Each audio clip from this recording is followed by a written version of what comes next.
এ পর্বে আমরা শেপ টুলটি নিয়ে আলোচনা করব, যার মাধ্যমে আমরা অত্যন্ত কম সময়ে চমৎকার কিছু শেপ ডিজাইন করতে পারি। তো এটি পাওয়ার জন্য আমাদের টুল বক্সের এই যে রেক্টেঙ্গেল টুলটি রয়েছে, এটিতে ক্লিক করে ধরে রাখলে আমরা বেশ কিছু শেপ এখানে দেখতে পাচ্ছি। এখান থেকে আমরা পলিগন টুলটি নিলাম। এরপর আমাদের একটি লেয়ার নিয়ে আমরা স্টেজে আমাদের শেপটি ড্রয়িং করব।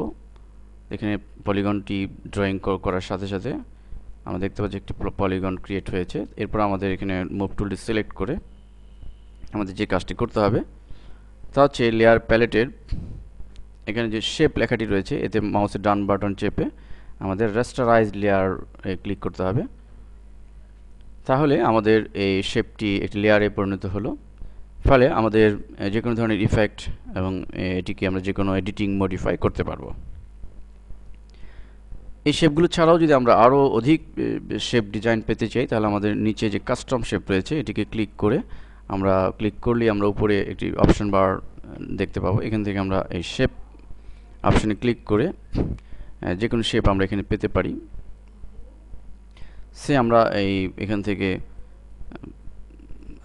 আমরা যদি এই স্টাইলটি নেই, তাহলে স্টাইলটি নির্বাচন করে এবং আমাদের একইভাবে একটি লেয়ার নিয়ে আমরা যদি এবং কালারটি আমরা চেঞ্জ করে নিতে পারি অপশন বারের এই কালার পিকার থেকে। আমরা এই কালারটি নিলাম। এরপর আমরা স্টেজে যদি এটিকে ড্র করি, আমরা দেখতে পাবো যে একটা চমৎকার একটি ফুল ক্রিয়েট হয়েছে। এরপর আমাদের একইভাবে এই শেপটিকে ক্লিক করে ডান বাটন চেপে এটিকে রাস্টারাইজ করে দিতে হবে। তো রাস্টারাইজ করার পরে আমরা এখানে যে কোনো ধরনের ইফেক্ট দিতে পারি। লেয়ার মেনু থেকে একটা অ্যাম্বুশ ইফেক্ট আমরা এখানে অ্যাপ্লাই করতে পারি, বেভেল এন্ড অ্যাম্বুশ। ইচ্ছে করলে আমরা এখানে বিভিন্ন ধরনের গ্রেডিয়েন্ট এবং যে কোনো ধরনের ইফেক্ট আমরা প্রয়োগ করে এই শেপটিকে আমরা অ্যাট্রাকটিভ করে ফেলতে পারি। তো আমরা ওকে বাটনে ক্লিক করলাম। এছাড়াও আমরা ভিন্ন ধরনের আরও যদি কোনো শেপ পেতে চাই, একইভাবে কাস্টম শেপে ক্লিক করে আমরা শেপ বাটনের আমরা ডান পাশে যে অ্যারো সিম্বলটি রয়েছে এতে ক্লিক করে আমাদের পছন্দ মতো আমরা ডিজাইন নিতে পারি। আমরা যদি অবজেক্ট জাতীয় কোনো শেপ পেতে চাই, তাহলে অবজেক্টে ক্লিক করতে হবে।